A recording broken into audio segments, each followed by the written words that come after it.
improving and adding value to your life. Hence, he always loves the quote from Karl Barth, which says, though no one can go back and make a brand new start, everyone can start now and make a brand new ending.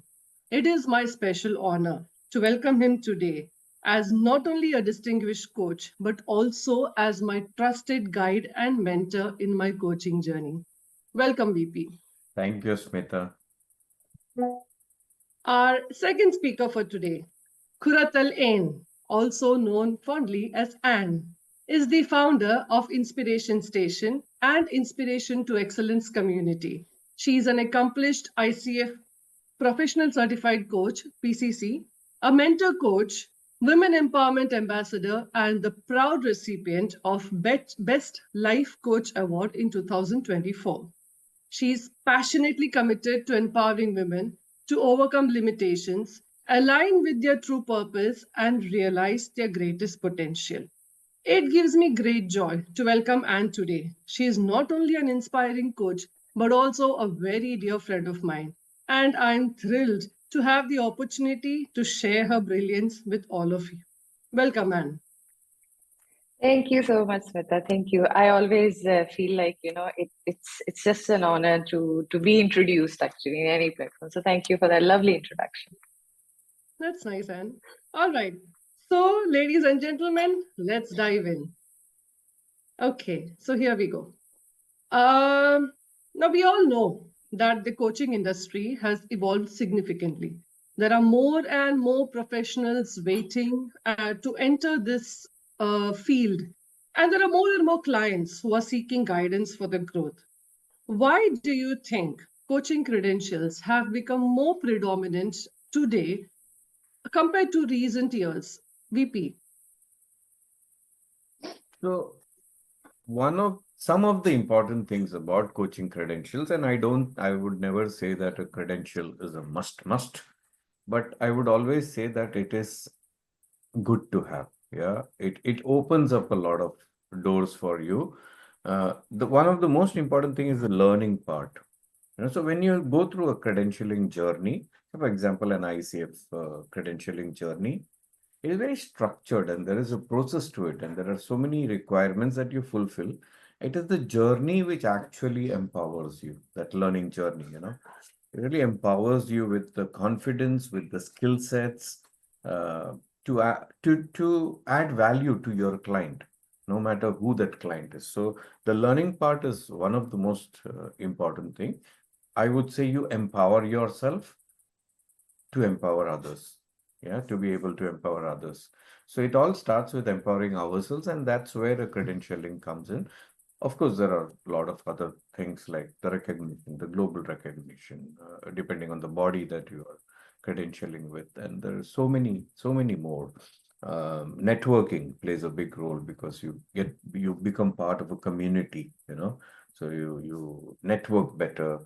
And actually, if you look at it today, especially for people who do leadership coaching, executive coaching with organizations, in fact, many of the organizations have started asking for you to be a credentialed coach before they hire you as an external coach to coach their leaders. Today, there is a lot of awareness. So even individual clients, not just corporates, but even individual clients, they look at your credentials, before they think of coming to you. So a credential adds a lot of, what do you say, clients feel confident when they're going to a credential coach because there is an element of trust in the beginning itself because they know, oh, this coach has gone through the process and, they're better equipped to help me. So the trust element is there from the beginning. So yeah, I mean, I can go on and on about the benefits of having a credential. But yeah, these are some of the top ones that come from on the top of my head. Yeah. No, I really like how you said that, you need to empower yourself to empower others. I think that is very profound what you said, VP, because credentials do play a major role in distinguishing a professional coach in the industry. And like you said, more and more companies are now looking for certifications to see what the coach has endured and learned in order to judge whether he or she is capable for training their employees. And we have understood that professional certifications are increasing, and it is seen as a symbol of commitment to ethical standards and best practices in the coaching industry. How has coaching credential influenced your growth and reputation as a mentor coach? Thank you, Smita. I just second what Vicky sir said about empowerment. So definitely, I would start with the very thought that I shared earlier as well, that credentials, they don't define you, but they do refine you. So this is, it sums up so much of what credentials do for you. It's for me as a mentor coach, as a PCC certified coach. I saw a lot of skill refinement, and this is where I actually tuned into BCC as well. So for me, it was never about the badge. For me, it was always about the thought process that wow, 500 hours of coaching, and how much of skill refinement and that it will bring to my coaching as a skill, as a mastery. And I think this is where I stood firm since day one, and I was not thinking about having it as a badge, as a of course that itself counts in in a separate thing, but definitely, like VP said, there's no pushing that you have to. But again, when you do, then you understand how it refines you in all terms of mastery, in skills, in confidence also, I would say. Because it's a very unfiltered field, as they say, as it is something very recent as well. So coaching has been just there for the past 20 to 25 years at the most, and it's a relatively new field compared to the others. So there's still a lot of things that are going on and building up, and hence to, I think, create your credibility, to create your mark out there. It's always awesome to stand out as a credential coach, and that is what I saw as a change for my own career as well. So it was a very strengthening experience in terms of skills, confidence boosting. I could just I proudly flash that my gold PCC badge everywhere I go, specifically when it's in a coaching community, because I know that stands out so much. Yeah, I think this is where I feel as well. And again, coming back to the same point, if you don't empower yourself, how can you empower others? And I saw this change in myself, that it gave me that boost of energy to start empowering others, and start sharing the skill level that I achieved as well. I think I'll need a notepad today, because a lot of good thoughts floating around. You need to empower yourself to empower others. Credentials do not define you, credentials refine you. I really like how you put that in one sentence. It's very nice. It Yeah, does yeah. make a lot of I love that sentence from Anne, that credentials don't define you, but it definitely refines you. absolutely. That's actually what it does. Yeah. Absolutely, absolutely. So all of you grab a pen and paper, and we can make note of these wise words. Both. So we all know how competitive today's coaching market is. Clients actually have access to a wide range of coaches in various sectors. Their options in selecting coaches have increased drastically. Do clients actually prioritize credentials when choosing a coach, VP? Or does actually word of mouth or social proof hold greater influence? Because I've seen a lot of coaches who say that, it is the expertise and the experience and the number of years that matter. The certificates and credentials don't matter. How true or how valid is that point, VP? So, Smita, at the end of the day, what matters is how much of value are you able to add? The client is coming to you with a purpose, right? They may have a challenge for which they want to find solutions, or they may have a goal which they want to achieve, They are looking for strategies. Now, of course, as a coach, we are very different from a consultant or a mentor, so we don't tell them what to do. But the coaching process is a process where through reflective questioning, we help them to get their own answers. Yeah. Now, if you are somebody who has learned these, how to do this without a credential, without attending any coach training programs, and there are ways to do that. Maybe you are in an organization where they trained you to be a coach. Yeah, but you didn't get credential, but you know the coaching process. So at the end of the day, if you know how to do it, you can do it. Yeah. And what, as long as the client gets, value with from their session with you, they're more than happy to go and talk to people about it. Hey, you know what?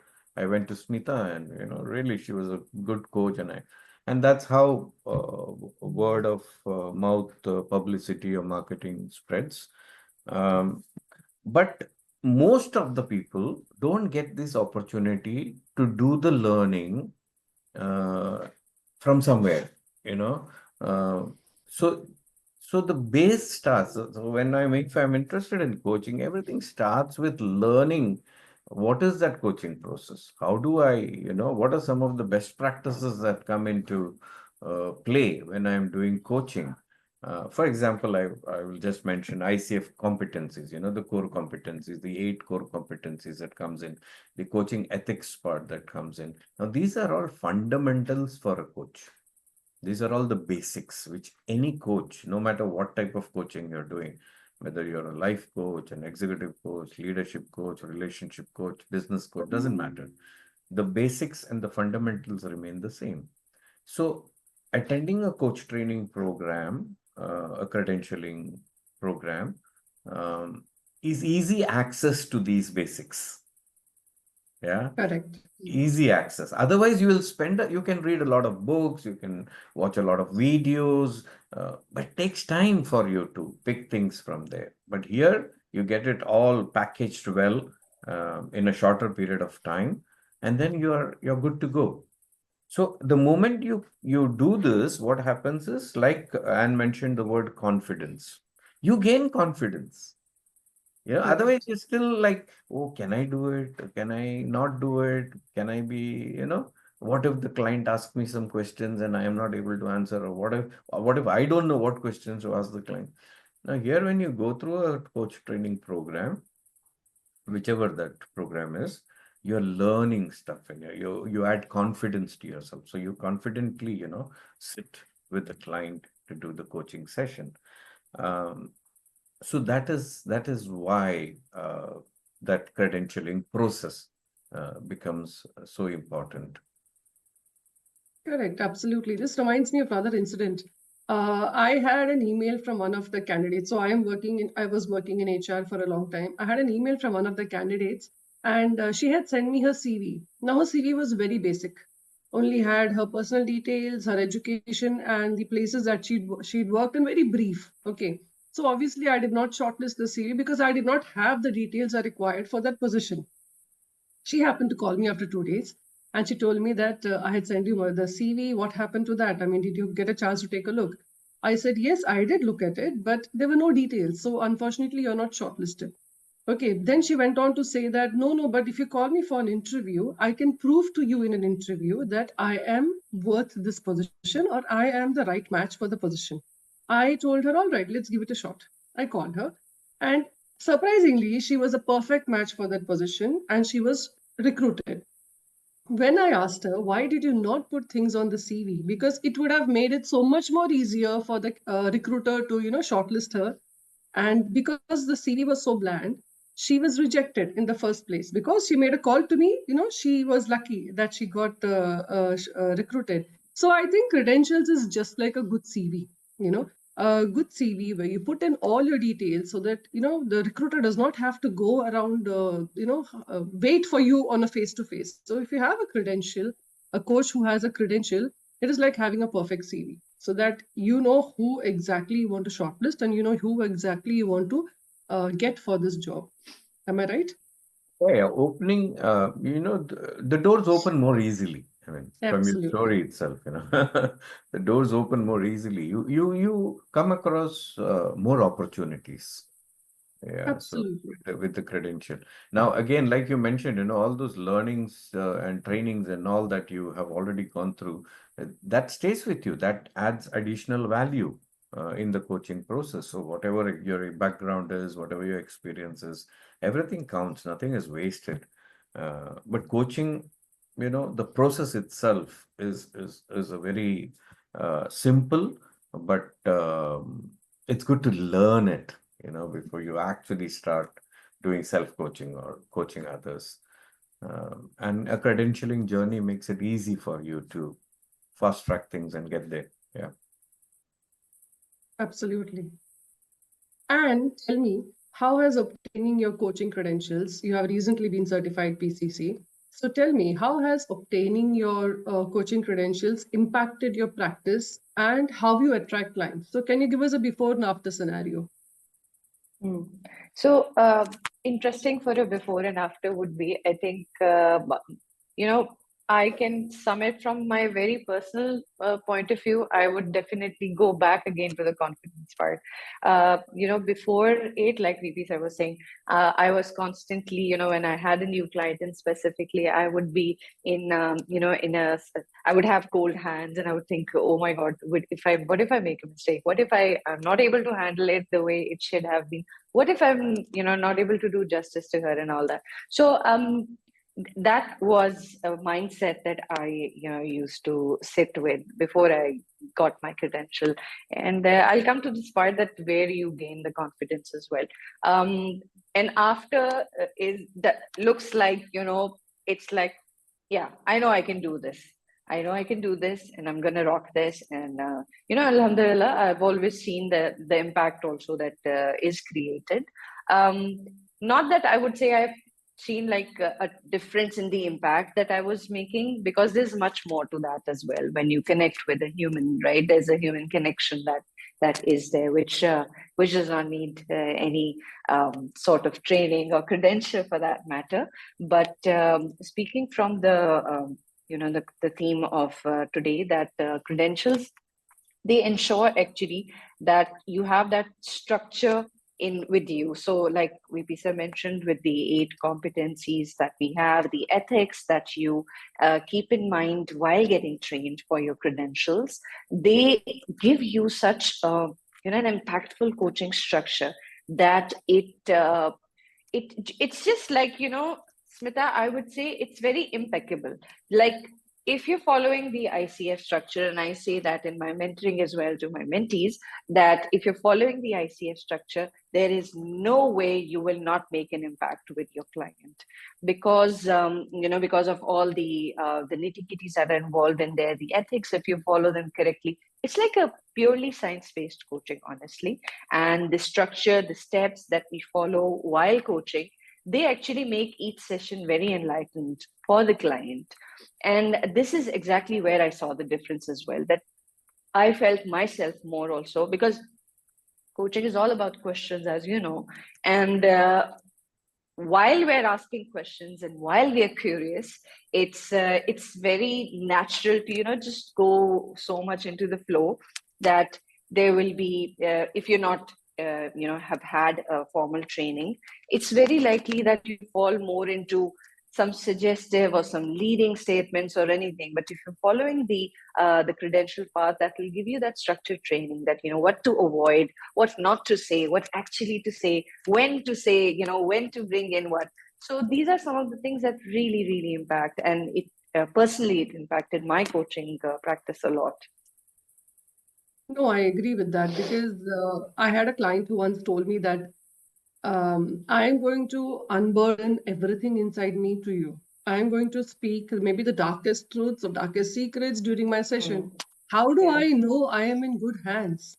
How do I know I am giving this information to a person who can process it the right way and give me the right feedback or coach me the right way? Because, even Mm, for small children like our kids, when we look for a tuition teacher, we look for the best. Correct. true. Very So true. that is exactly what the client once asked me, that, what are you going to do with all the information, and will it be utilized in the right manner?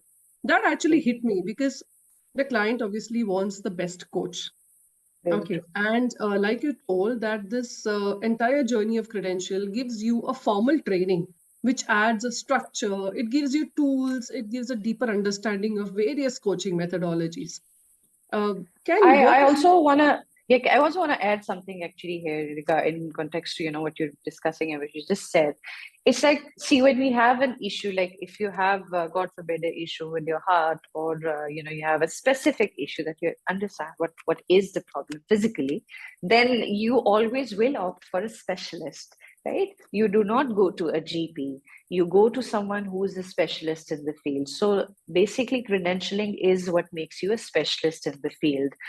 So definitely, you're a good coach. Also, if you're not a credential coach, does not make you a good or a bad coach, of course, but it does, like we said, refines you and it makes you a specialist. And even the credentialing process, and I'm not saying this to scare everyone who's willing to get into credential, that you have to sit through those 4 hours through 81 coaching scenarios in the credential exam, which makes you, it's like dealing with 81 people in 4 hours. So that itself, I think it's like a poof, it's like a mind opening thing that changes so much around your coaching practice. Ladies and gentlemen, please note down. So without credentials, you're a GP. With credentials, you're a specialist. Okay. All right. I want to actually ask both of you, how does credentials enhance a coach's ability to deliver value? Like how I said, like clients are looking for value. So how does it enhance the ability?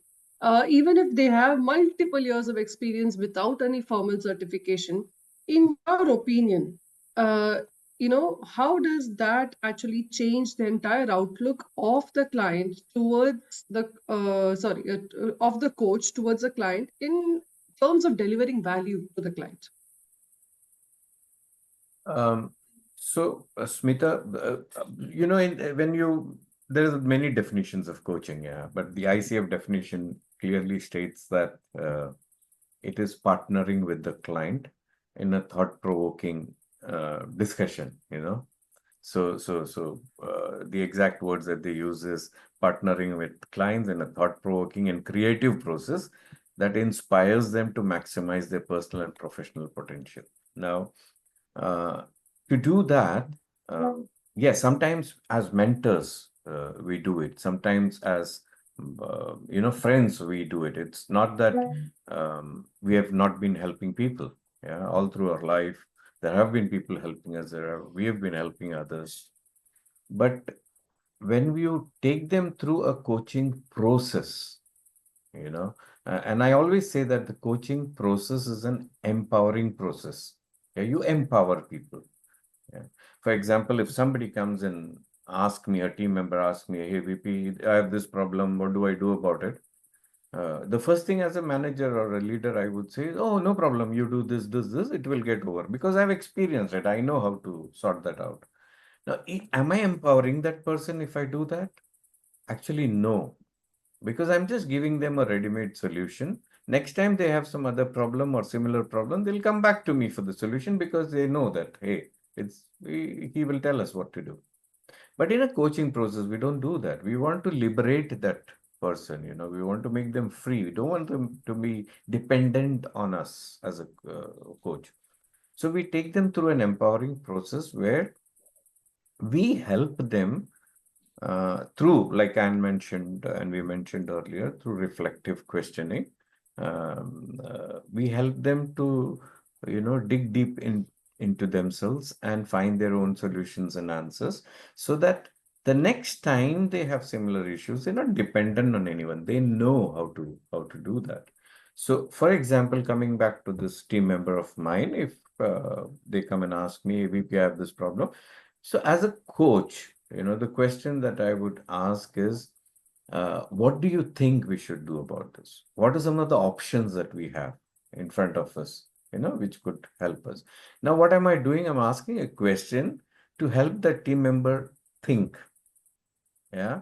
Hey, what are the possible solutions that can be applied here? Now, that is the empowering that is happening. That thinking process of finding solutions by themselves is the empowering process. Now, I may know what to do, but I will still not say it. And when that what needs to be done comes out from them, it's their solution. They came up Correct. with it. Yeah. And it may be the same as what I would have told them or what I would have wanted them to do, but it's come from them. And that's really empowering for them. And so I always say, so people sometimes misunderstand that coaching conversations are only for coaching sessions. I say, no, coaching conversations are not just for coaching. Coaching conversations are for daily life. You can use it with your Absolutely. team members, you can use it to your family, The same thing applies if my son comes to me and says, "Hey, Dad, this problem is there. What should I do?"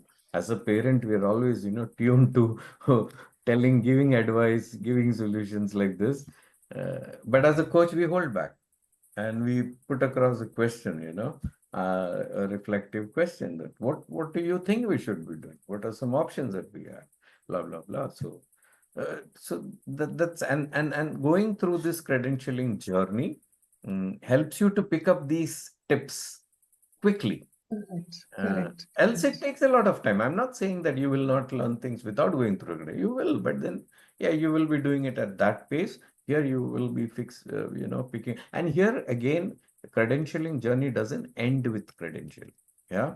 So once you go through the journey, you learn a lot, you empower yourself, you get your credential, but then there's continuous learning after that too, because you're connected to that network of the coach training company you are trained with, the coaching body you have credentialed with. So, and some of the bodies like ICF or the European bodies, etc., they're global bodies. They're, everywhere. So you're connected with a global network. Like coming back to coach skills training, I mean, a lot of members present here are part of our community. And we have so many continuous learning sessions that happen. So it's a continuous learning within the community that you're connected to. And yeah, there's a lot of benefits there. Oh, actually, I like Harsha's comment. She's written simplifying daily life. Okay.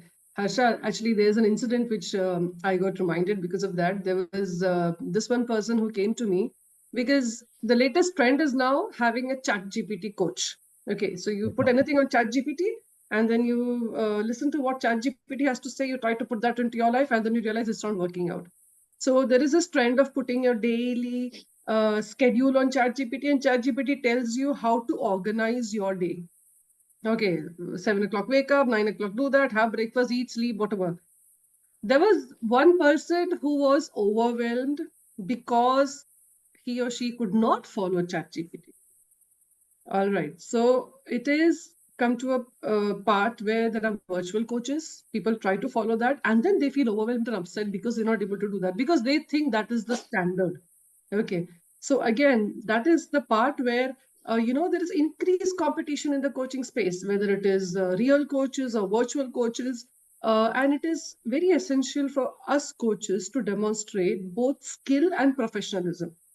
Now, as more and more coaches are entering into this expanding coaching industry, clients are seeking reliable indicators of quality and expertise. Do you and think that credential is the key to stay positive, competitive in this market? And VP, what do you think? Is this the mantra for long-term success or not? It definitely is. And now I'm not saying this as an entrepreneur who runs coach training programs. No, but very honestly, see, coaching is still a very unregulated market. Yeah, anybody can be a coach. I can just watch some YouTube videos on coaching, and tomorrow I can put on LinkedIn that I'm a coach. But how confident are you to add value to your clients? Yeah. So that comes back. Have you empowered yourself to empower others? Because they need to then help themselves. So you're empowering them to help them. So uh, that is where the whole thing comes in. That in this unregulated market, to stand apart. You said there's a lot of competition, a lot of people are becoming to make you stand apart. The credentials help you stand apart. If you're, for example, an ICF ACC or a PCC and as a PCC, the moment we hear that next to her name, we know that she's not in that crowd of people struggling to get business or get clients. So that is and like I said, the next part is doors open more easily because today, like I said, even not just corporates, but even individuals are more aware of these credentials. And when they want to, and they're investing their time and money to go to a coach, they don't just want to go to the first person whom they come across. They analyze the coaches. They go to their LinkedIn profile. They check out their websites. They see the credentials. So there is a bit of screening that clients are doing nowadays. Yeah, because they're more aware. It's all about the awareness part. So when they see that you are a credentialed coach and you've done this and this and this, and that means you've gone through the process, you're more confident. Even if somebody has recommended, they would still check out. Yeah, if somebody recommends me that, oh, Smita is a good coach, why don't you go to her? I would still check Smita out, like what is, it's like somebody mentioned, I think Anne mentioned of going to a doctor. Somebody may recommend a doctor, but you'll not just blindly go to the doctor. You'll still check out the doctor. What are his credentials? What is his experience? And things like that before you actually uh, go to them. The same thing with the coach too. So now I'm getting old, so I'm actually forgetting what was the actual question. I went somewhere. Okay, so the actual question was, do you think the credentials are the key to staying competitive, and how do they contribute to the long-term success of a coach? So yeah, so I was speaking on the topic. Yeah. So all these Correct. things, all these things is what helps you to be there. Now remember, I always say that getting yourself trained, certified, that's the easy part of the journey. The challenging Correct. part is after that, selling your services, coaching services, getting clients. Now, there a lot of patience, perseverance, yeah, has to come in because that's the second part is the difficult part That of the is agree. journey.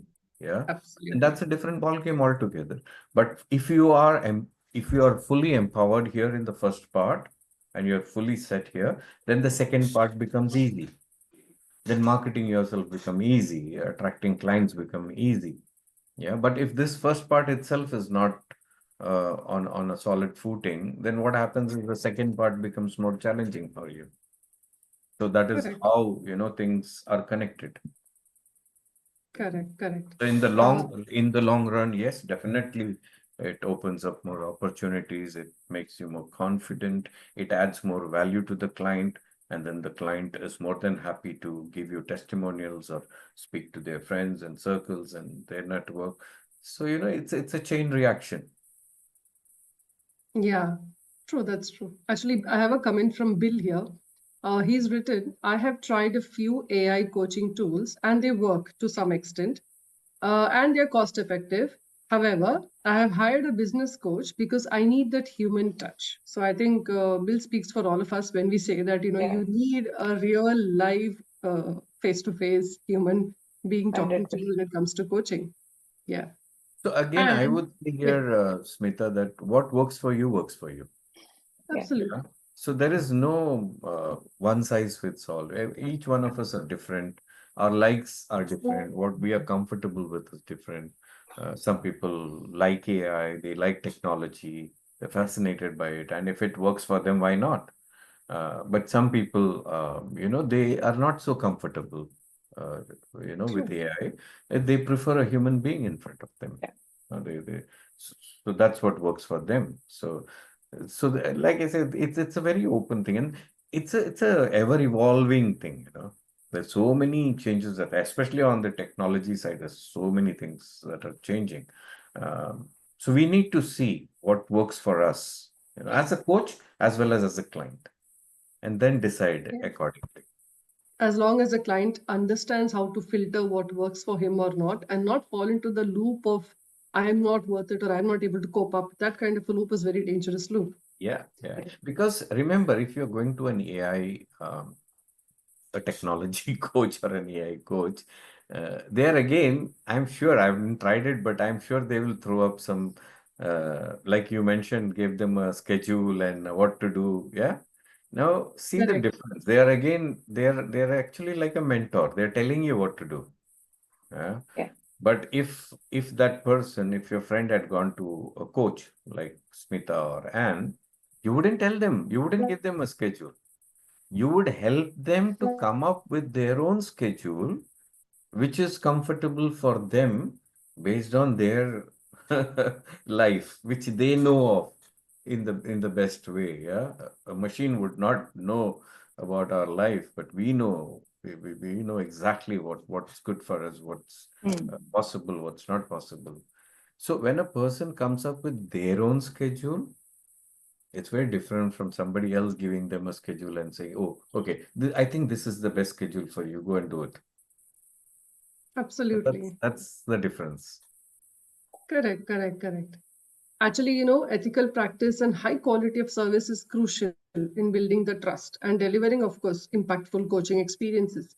We have come across certain coaches who are not exactly certified or who haven't gone through credentials, who unknowingly indulge in the personal information of clients in an open forum. All right, that is where one of the most important ethics of a coach is confidentiality, and they are breaching that itself. True. And can you tell me, how do credentials actually ensure that coaches operate within these ethical standards and provide a high value of coaching? Smita, I think the most, it starts with the practice because, like we say, we start with the ethics and the competencies, and then it, goes ingrains so much inside with that, rigorous practice, the continuous training hours, and everything. I think it just builds in.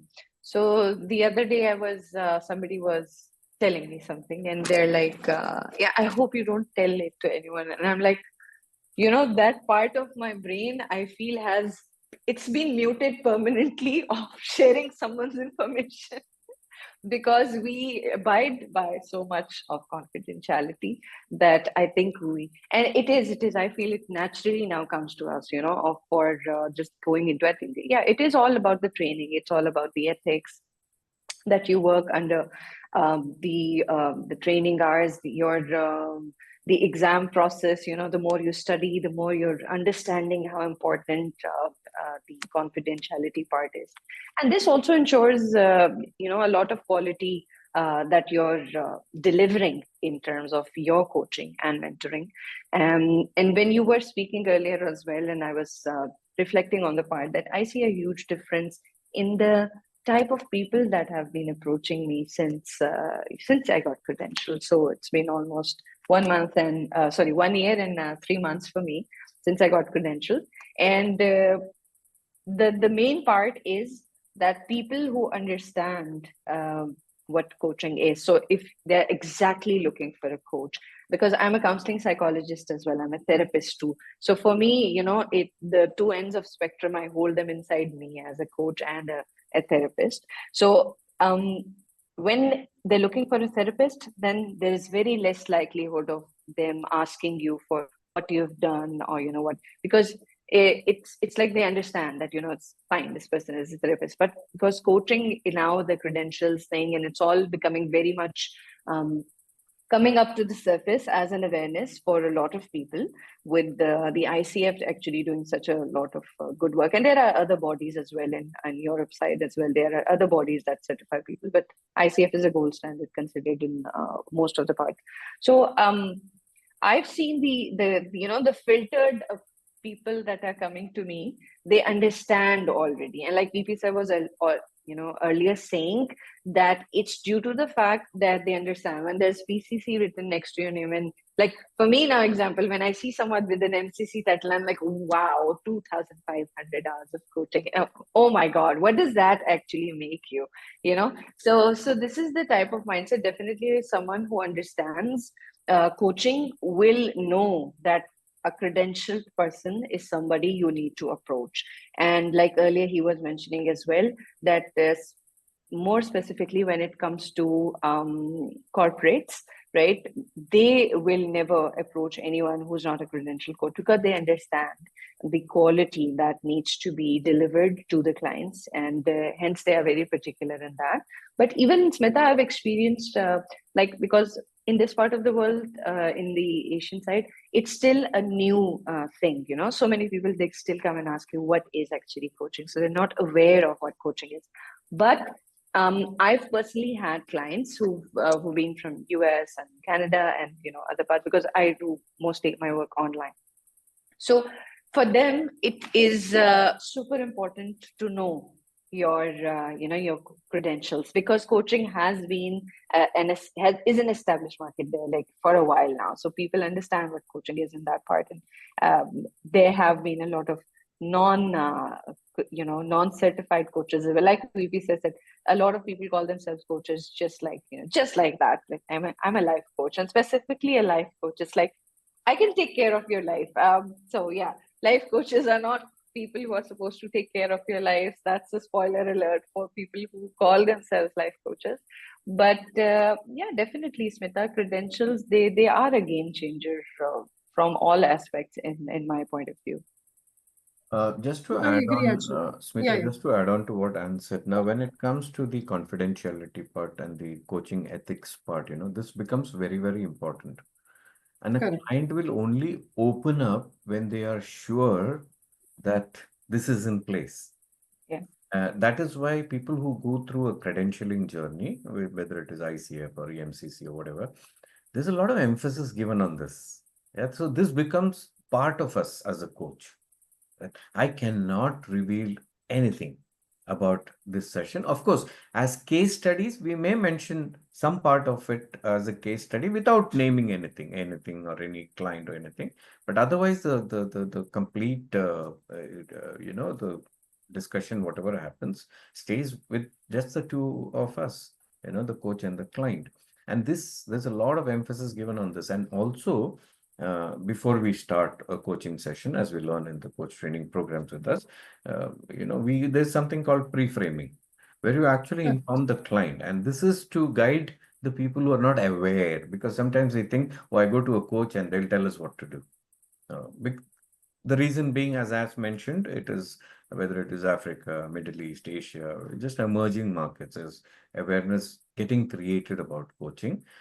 So some people have this misunderstanding that I go to a coach and I'll get the solution. So that is why pre-framing, we tell them we're not into mentoring or consulting or training. We are coaches, and this is the responsibility of a client, and this is the responsibility of a coach.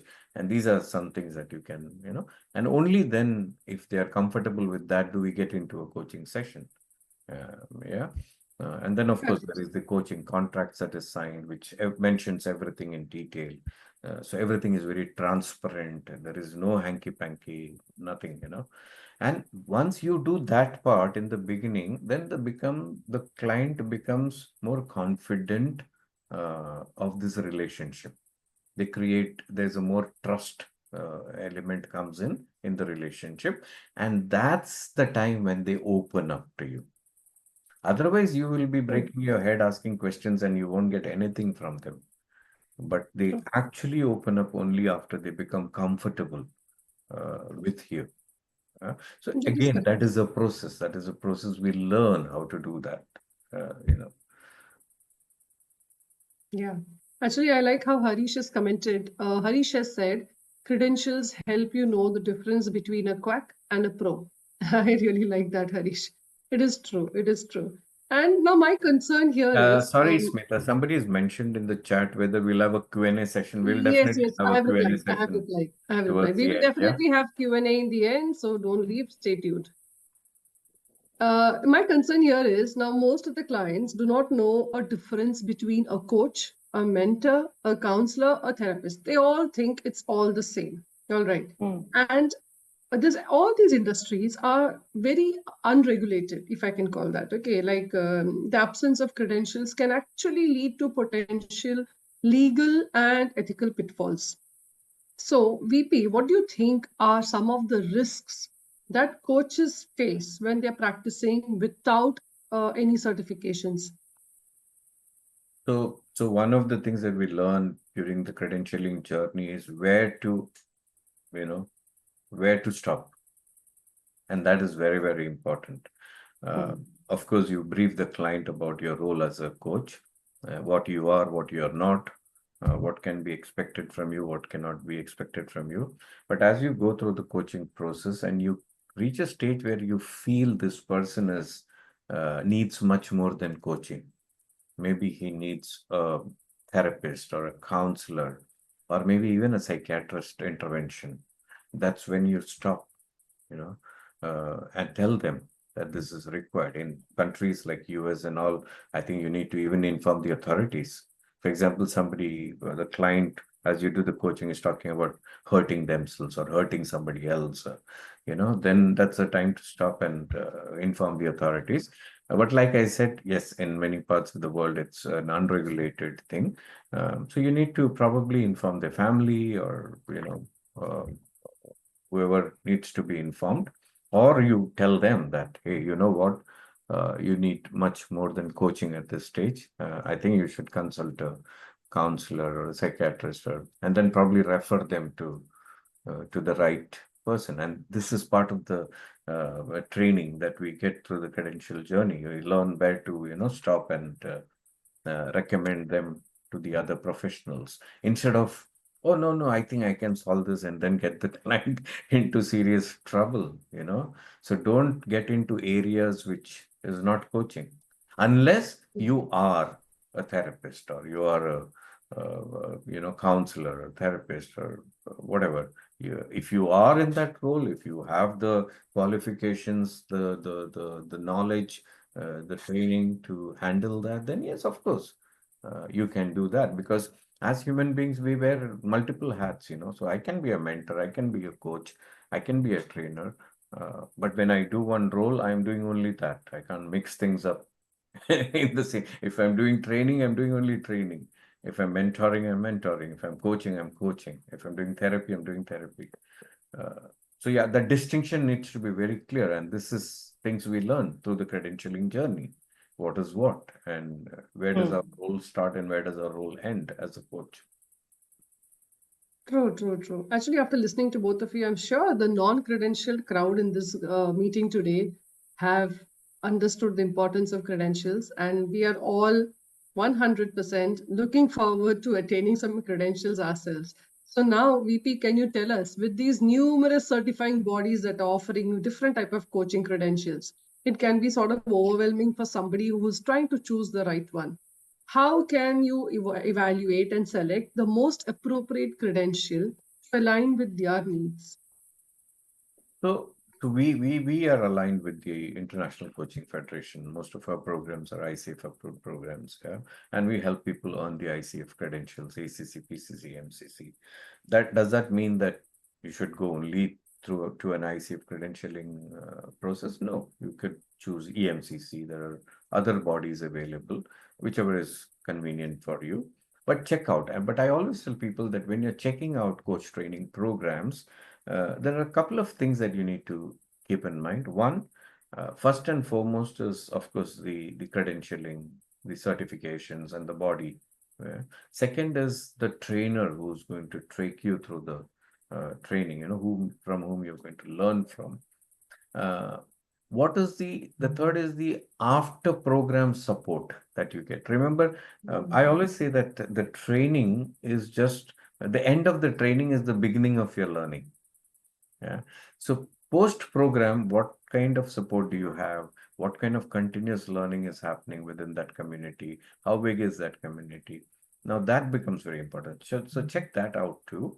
And of course, fourth, you need to apple comparison on the pricing, the value for money.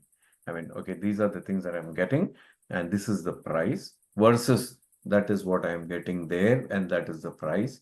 So do your own, check on all these things, and then. But if I were to take one body for credentialing as a coach, I would without doubt mention International Coaching Federation, ICFS, because over the last um, few decades, they've built their reputation. They're like they've set standards, so they set the standards for coaching actually globally, and they're global. Most organizations know them. Organizations, most of them that I have met, ask for an ICF credential when they hire external coaches. And like I said, the contents of the program, the competencies, the coaching ethics, and so many other things that you learn through this credentialing with ICF, those are like really, really valuable stuff for a coach. So yeah, without Correct. doubt, I would recommend that. But yeah, but I don't say no. Everybody has to go for it. Whatever works for you works for you. Again. Correct, correct. So, ladies and gentlemen, once again, grab your pens and write down the end of your training is the beginning of your learning. And actually, I would agree with Harsha, who's commented that after program support of CST is commendable. I agree with that because here Okay. VP is somebody who he'll pick up the phone in the first ring itself. And that has been a big, big, big backup and support for all of us who've gone through True. CST. We really applaud that, VP, the effort that you're taking in pushing us in the right direction all the time. Definitely, Very true, definitely. I Smita. second that as well. I second And that because it's like a part of my initial training was 2021. Yeah, and here we are. We literally feel like a family when we speak. It's like a connection, it's like a bond. And the way CST gives, I think, I always feel that I'm giving back very less to them. So we are always a call away with them. They know that, but it always feels like we're giving so less back in terms of what they've given us. So yeah, thank you, VP sir.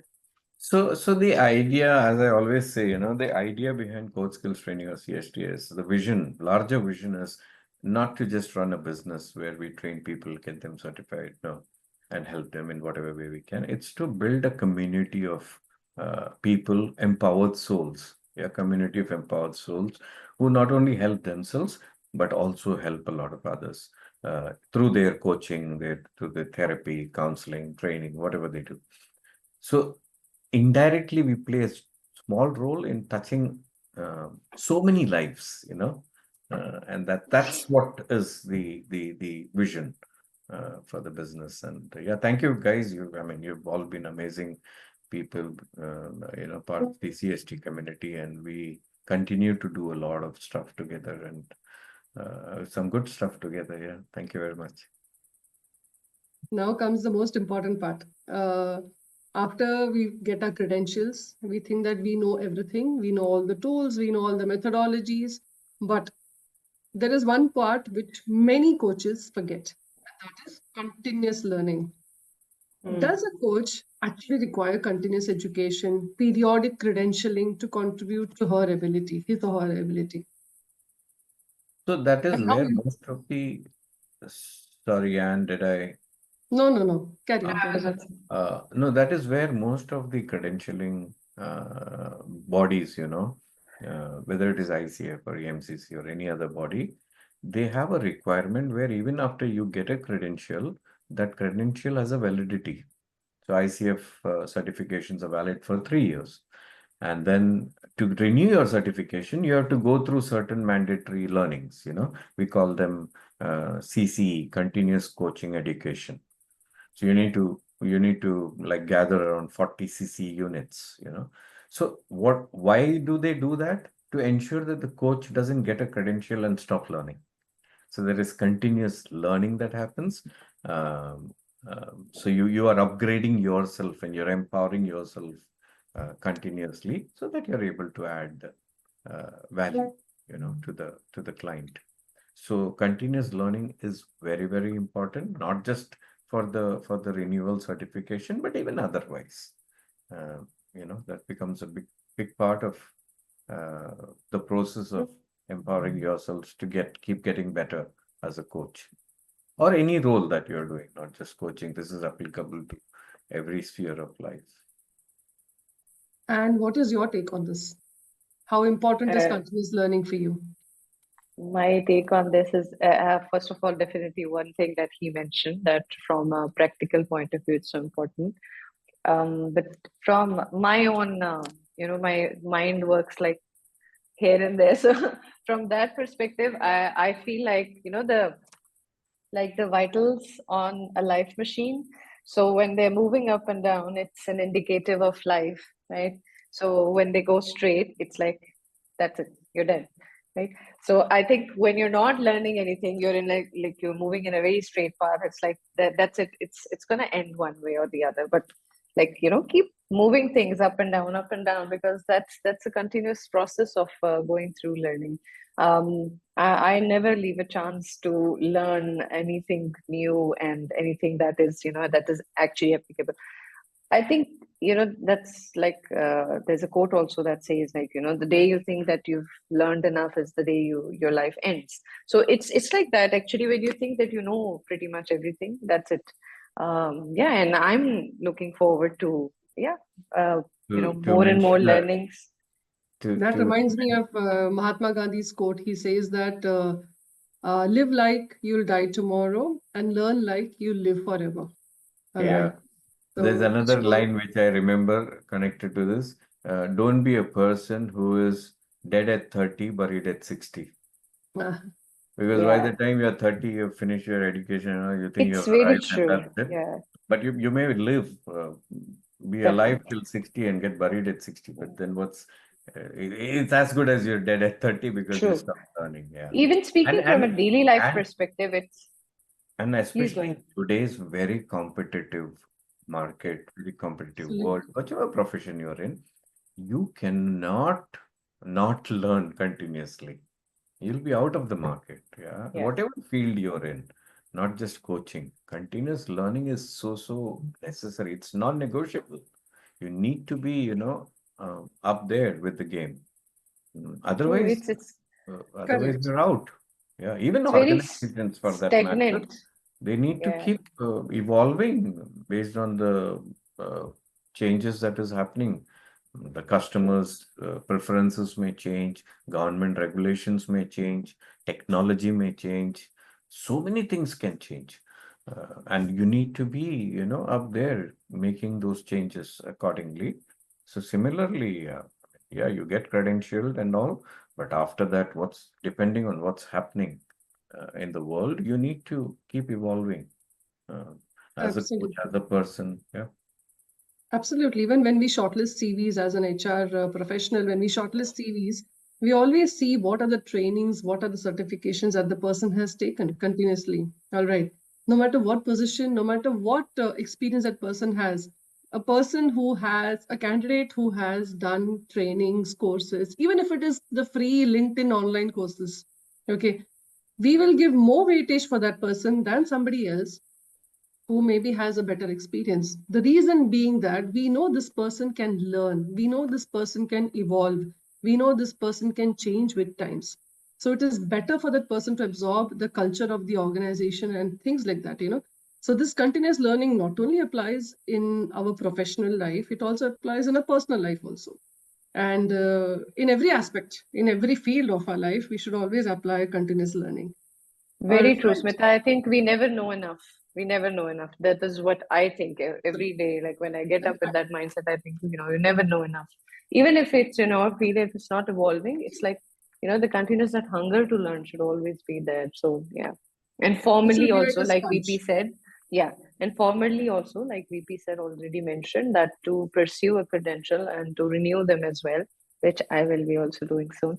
So you also need to, continuously add up to that as well. That is also again to ensure again from the credential body that you are someone who is, like you said, open for learning and growth and is continuously working on their own learnings. Yeah, and Srinivasan has agreed to you, Anne, and he says that I love the message that credentials don't define you, it will refine you. I think everybody is now going to take a print and stick it on some wall of theirs. Please use Uh, this in your LinkedIn post and tag me. yeah. So, lastly, I quickly want to ask both of you, for a beginner who's just stepped into the coaching world, what is the one advice in brief that both of you will give? Let's start with Anne. No, start with the senior sir Okay, so let's advice. start with BP. One advice will be to kind of, like I said, evaluate. I mean, getting trained and certified. As I believe that's the first step towards your journey as a coach. Evaluate the available options wherever you are, the different programs that are available to you. Uh, Feel free to get in touch with us to know about our program details. Once you get to go through that credentialing process, the training process, then of course, as you progress, identify a niche. That's very important. What do you enjoy? What type of coaching do you enjoy? That becomes very important. Yeah. Whether you want to get into leadership coaching, executive coaching, life coaching, business coaching, you know, so try identifying that niche. That niche may not be, identifiable from day one. Over a period of time, when you start coaching different types of clients, you would know that, hey, this is something which I really enjoy doing, and I add a lot more value in this area. So let me make this my niche. Doesn't mean that you don't coach other people, but this is your niche, and that's what you will use for your for to market your services. Um, Building a strong network becomes very important, be it your LinkedIn, be it your any other networks that you have being associated with different organizations, different bodies. ICF, for example, has chapters all over the world. You can be part of the ICF UAE chapter if you're in UAE or whichever country you are. So be part of these networking groups, and build your network. That's very important when you start off on your coaching business or any other business for that matter. Um, Developing a marketing strategy for yourself. Again, depending on what you're doing, becomes very important. How do you market yourself? Okay, I'm ready. I've done the training. I've done the certification. I've practiced. I've become a good coach now. How do I market myself? So come up with a marketing strategy.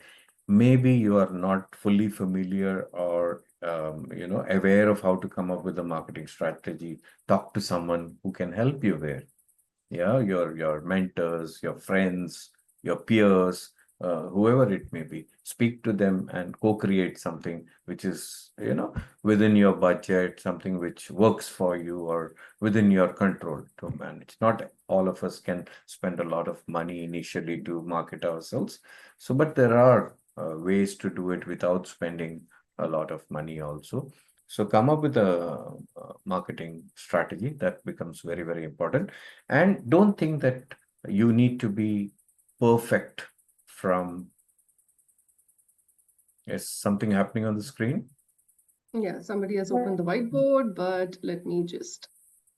Okay, I think that was my Um, mistake. Yeah. don't the most important thing is we don't need to be perfect from day one. Yeah. So feel free to make mistakes. Feel free to experiment. Try out things. Okay, you may have a strategy, you will try it out. Some of the things may work, some of the things may not work. Keep making changes because it's a journey. Remember, it takes time. Yeah. Anything new that we are trying to do takes time. So be patient, but be persistent, be consistent in doing it. Keep experimenting, trying out different ways. And like I said, what works for you works for you. So that's very important. So this is some of the few things that I would say to keep in mind as you take that first step. Okay. And what about you? What is your one advice that you want to give people who are just venturing into coaching?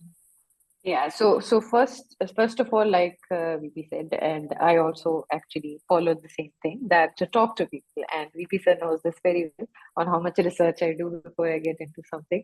But yeah, talk to people. So I spoke almost to around 10 people before I got into BCC as well, because everybody has doubts, obviously, and it's an investment. It's an investment in yourself at the end of the day, but it's totally worth it, right? But definitely, to make that decision, do get in touch with people who have gained the credentials.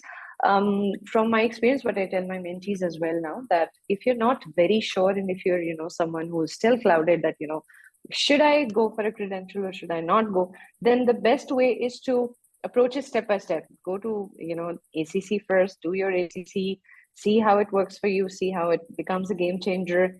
Is it doing bringing that opportunity that you're looking for? Yeah, then there's always an opportunity to step up further, and the room is always open for growth and learning. I think that really works wonders. Talking to people, staying connected to communities, peer coaching is my super favorite part of the whole of it. This thing, it teaches you a lot of things. So you get in touch with a lot of coaches who are working towards credentials, already credentialed, and they're working towards other like just peer coaching as well, just for practice. So peer coaching is really, really something that strengthens you. It strengthens your skills as well. It teaches you a lot as well. You get to learn from other coaches. You get to learn their skills as well.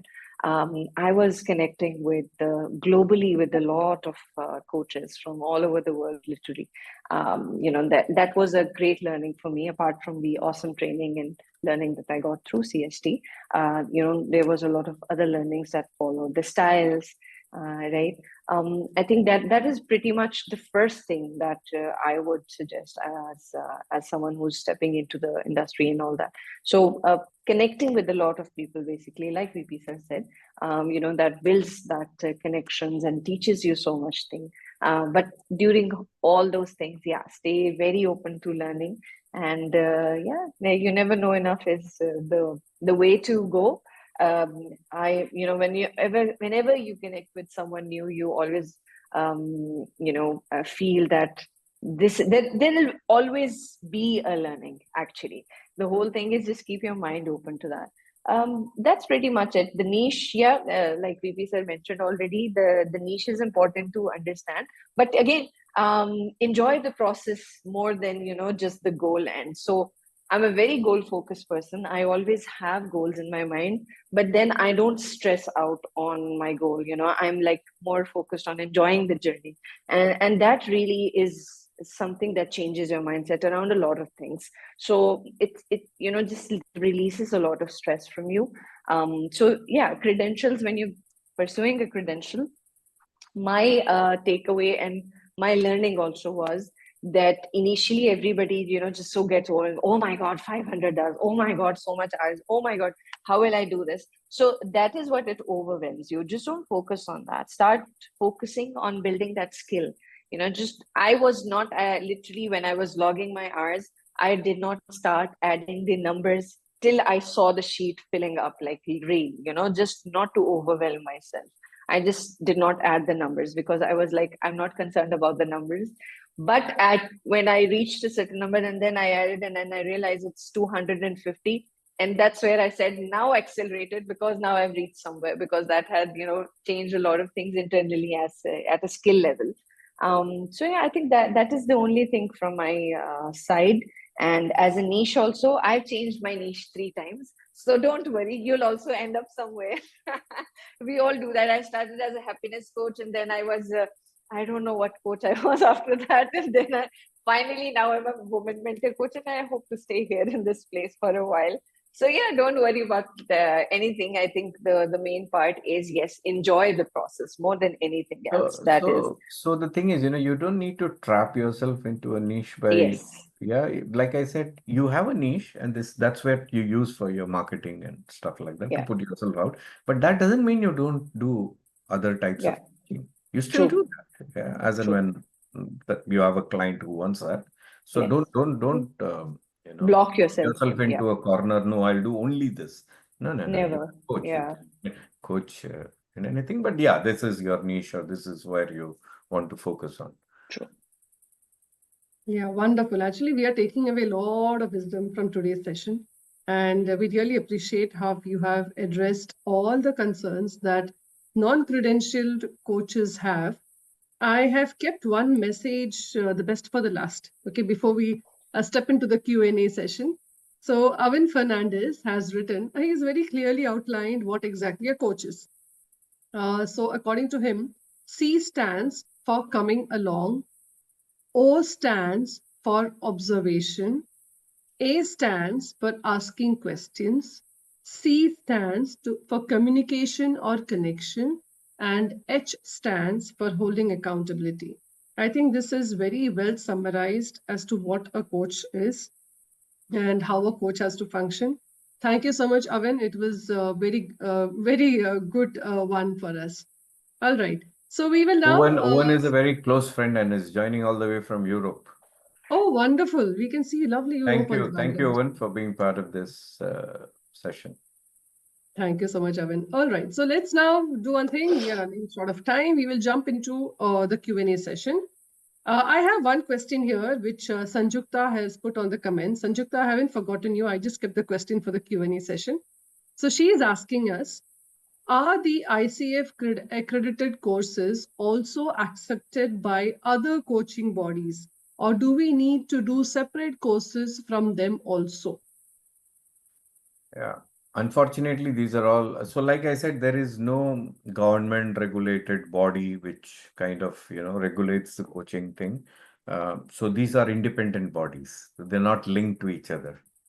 So yeah, unfortunately, if you do something with one body, then the other body will not recognize that. Uh, yeah. Okay, all right. So we are now open for questions. Anybody who has a question can definitely raise their hand or put it on the comment and we will address it.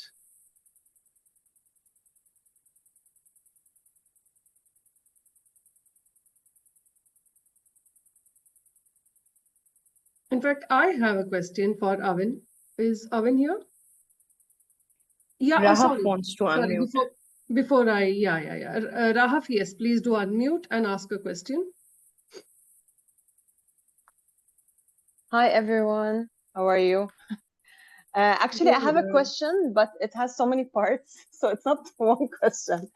Actually, I wanted to ask VP, maybe you remember me or not. I did the emotional intelligence coaching, and I didn't get the chance to do the NLP and the other stuff. So I'm not really a coach for in general. I'm more into emotional intelligence only. So when we're discussing everything, I kind of feel left out because I know when it comes to the ICF regulation, they have a certain way of coaching and the way you ask the questions. But I think in emotional intelligence, it's totally different because you need to actually tell the client what to do. There's like a system there. So am I considered like, do I have credentials just by having emotional intelligence coach, or do I actually have to do this ICF to actually say, I'm accredited? So that's the first question. Rahaf, let me answer this question first. So these are all Yeah. standalone certifications, independent certifications. So when you did the emotional intelligence coach practitioner program, one of the certificate in that, which is the emotional intelligence coach practitioner, is also an ICF approved certificate. Yeah, it is. Yeah, the EI program is also part of our level 2 approval with ICF. So I don't need to actually do the ACC to actually say I'm a coach, right? No. You're already a coach with that certificate. I'm already accredited. Okay. So being an NLP coach, being an EI coach, you are a coach. But ICF accreditation is a credential which is given by ICF. Yeah. These are credentials which you have got by doing an ICF approved program. Those are standalone credentials directly from ICF. So based on our conversation today, when we were saying that it's better to be accredited, and then like we said, that it gives you a competitive edge, what's your advice, the three of you? Like, even these certifications add to your accreditation skills. Yeah. So you are a credentialed coach by any certification, any training program to do and get certified. So there's no need to actually do the ACC. Unless I want to explore another type of coaching. Yeah. Unless you want to, yeah. So if you're doing only, for example, say EI-based coaching, you're already a certified EI coach. You can do coaching. But tomorrow when you knock the doors of an organization and they say, oh, we take only ICF, ACC or PCC, then you get stuck there. Yeah. Got it. And okay, do you guys, because I feel like I'm like the black sheep here. I feel like I'm the only one who is like an exceptional, not like the ICF with the regulation. So I wanted to ask, when we do the community, what's the word? Remember how we do like every 2 weeks approximately, we do like a Zoom call where people take a coachee and then they do a practice in front of us. So what we're practicing here is the pure coaching, like just let's say the ICF way. Is that correct? Correct. So in the coaching mastery group sessions that we do, or the coaching labs that we do, these are the pure coaching, the ICF structure of coaching, which is based on reflective questioning. Is there anything else that we can, like, at least for me, like as an emotional intelligence coach, to actually see it, like, because I actually, what I'm trying to ask here is I need the confidence to start.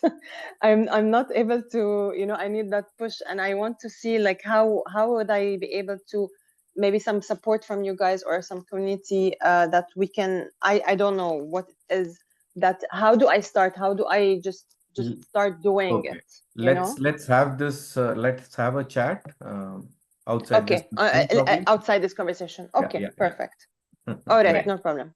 Thanks. And Okay. one more thing, I don't know if this is for this group or maybe we can chat on it aside, is how do you price yourself, like your services when you start? Is this something maybe we can answer it during here?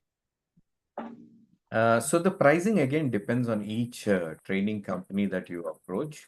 So if you would like to know more details about our programs, you can always write back to me or to any of our team members. But every organization, every training body. No, VP, I mean pricing yourself. Like for me to do a pricing like coach, how do I my services?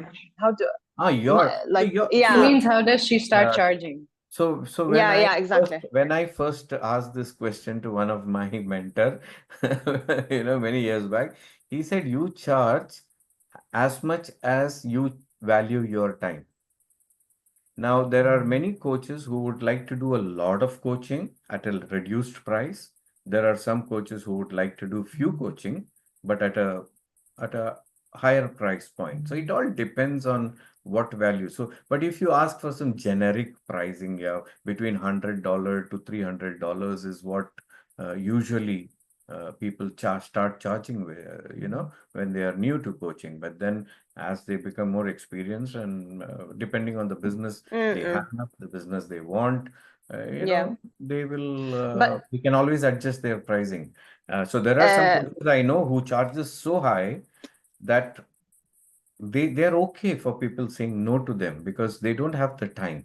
But if somebody agrees to that price point, then they are willing to invest that time. yeah, got it. This is when you gain a lot of experience later. Yeah, You but actually pick your it clients. depends on Yeah, yeah. every individual. So a lot of us start with free coaching, because we want to gain Mm. that experience and then move on to charging.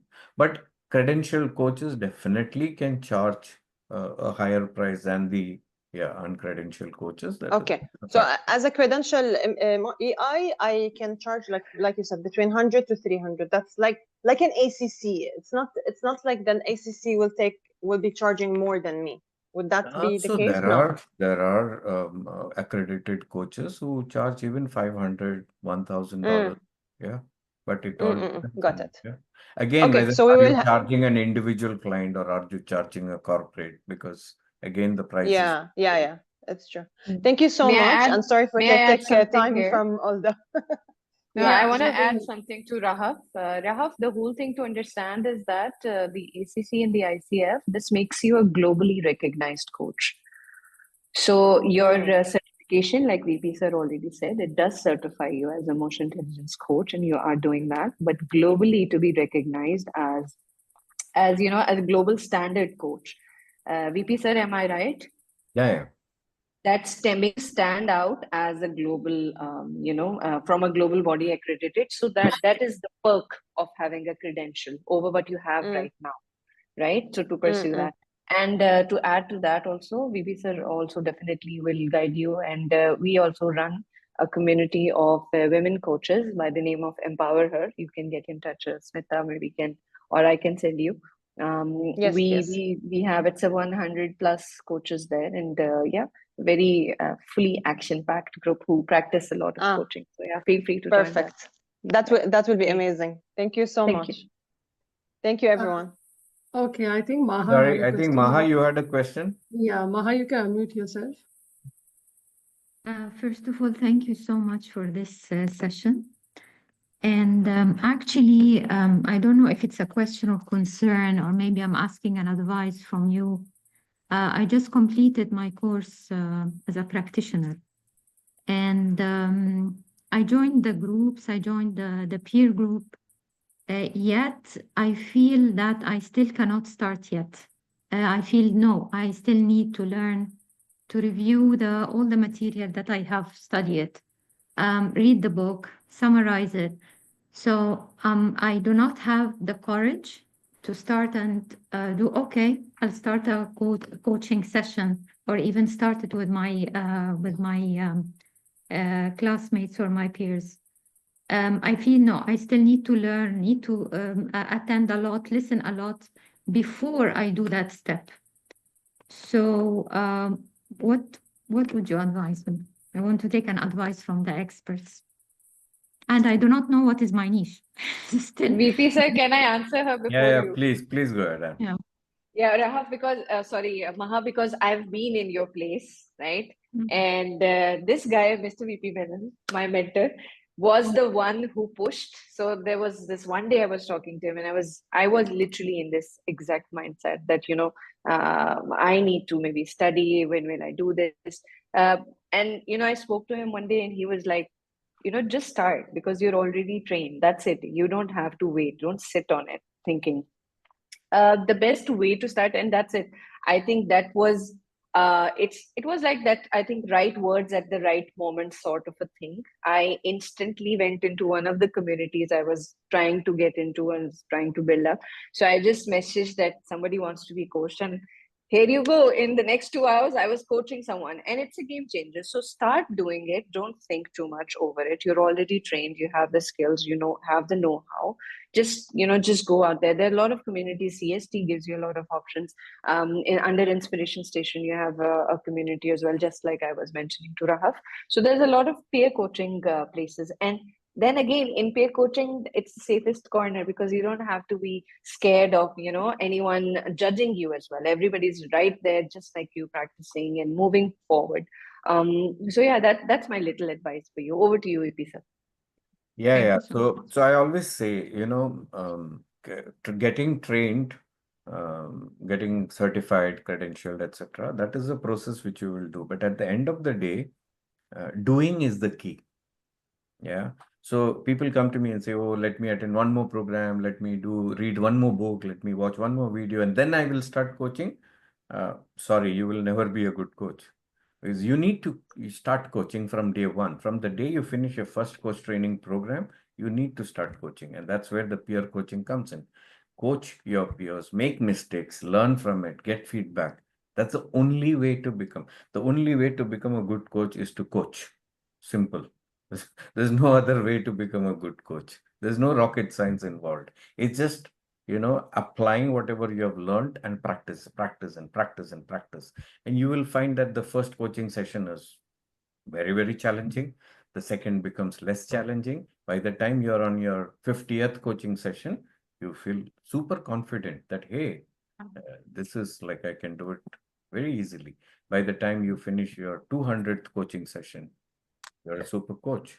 So it's just about, so doing is the key. Yeah, there's no other key. It's just doing. So do it. Thank you. Don't Yeah, wait. right. And Become you Nike. feel not so confident doing it with a strange person or new Yeah. person. You have your peers, Do it with practice the with fam. them. That's where the Yeah. community comes in, to support each other. Yeah, I try. I even stop at the pages of the book. Like I might read it 3, 4 times, because I just want to check if I got that point.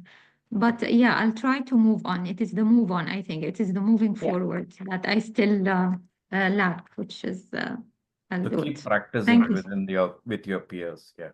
Mhm. Thank you so much.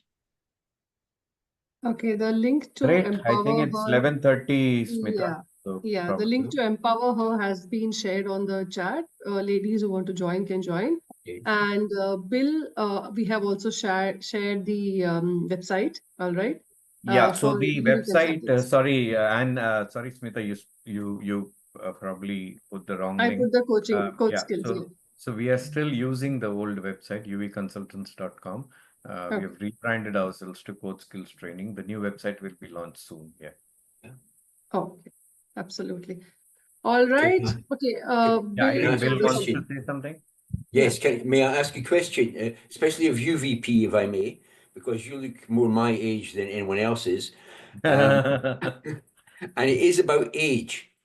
Um, I have retired, and I'm concerned that it's too late to try and get qualifications. Rather rely on my experiences, which are many, by the way, but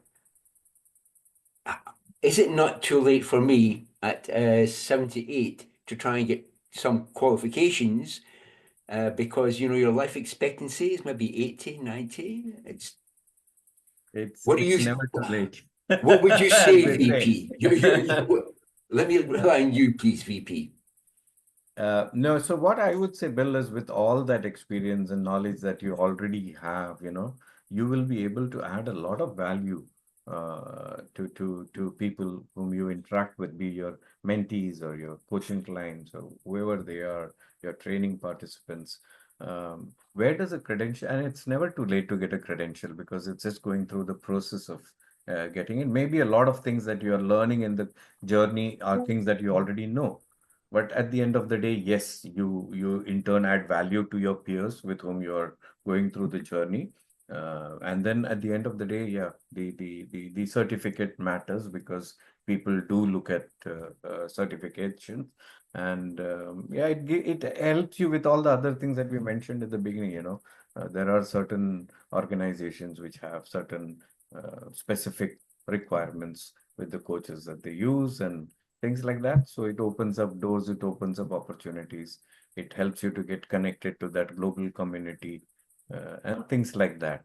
But is that mandatory that you have to go through that? No.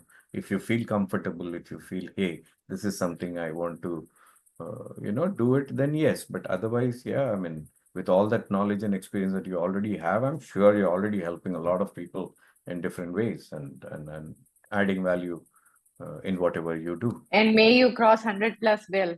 This is especially for you. He's such a great person. We've been connected for a We while can see on that. We can LinkedIn. see He's an the awesome, amazing person. nice to meet you, Bill, actually. Yeah. We should stay connected. All right, so ladies and gentlemen, as we wrap up today's session of CST's Knowledge Connect, I want to extend my sincere thanks for everyone for your participation. And more than that, I really love the engagement that we have and how people have interacted through chat and in person. That engagement is really amazing. A special thanks to our very own VP and Coach Skills Training and Team Inspiration Station for making this insightful discussion on credentials in coaching. Now, let us continue this thought provoking conversations beyond this session. Let's stay connected. Together, we can drive the evolution of coaching and contribute to its growth. Thank you once again for joining us. Before And we close, I just want to again mention Smita and Anne and few other of their members from Inspiration Station. Thank you for collaborating with us to do this session today. They are a group of very, very, I don't want to use the word powerful. What do I say? extremely powerful. Talented, Enthusiastic lot exclusive, of creative. women, highly skilled, highly capable, and believe me, they're doing some amazing things together. I really love that community. They don't allow me to be part of that community because um, I'm not a woman, but No, no, you can be a part of the community. It's just the core coaches are women only. You can be a part. I'm going to put you today in the community. but amazing stuff that they're doing, and it's been a pleasure talking to you and Smita and Anne, and Thank you. all the best for your Inspiration Station and whatever plans you have for that forum. Yeah. Thank you, VP Thank sir. you Thank so much. you. Thank you so much. And thank you all once again for joining us. Until next time, let us all stay inspired, keep learning, and help each other in building a future where coaches transform lives. Thank you so much. All of you have Thank a you. wonderful day ahead and happy coaching. Thank Happy you. Thank weekend to all of you. you. Take Happy care. weekend. Bye Bye. Bye. bye. Bye.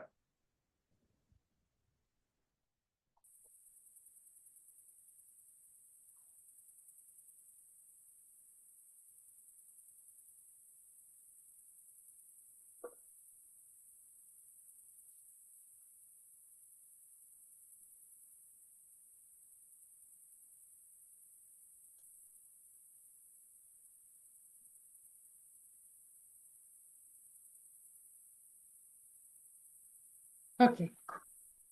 Chalo, I had I to think remove he some was people. recording or you are recording. Uh, Yeah, you are the host, yeah, right? Chalo. how do you stop recording now? Okay, I stopped. Yeah, stop the recording and this will be, I think, in his, I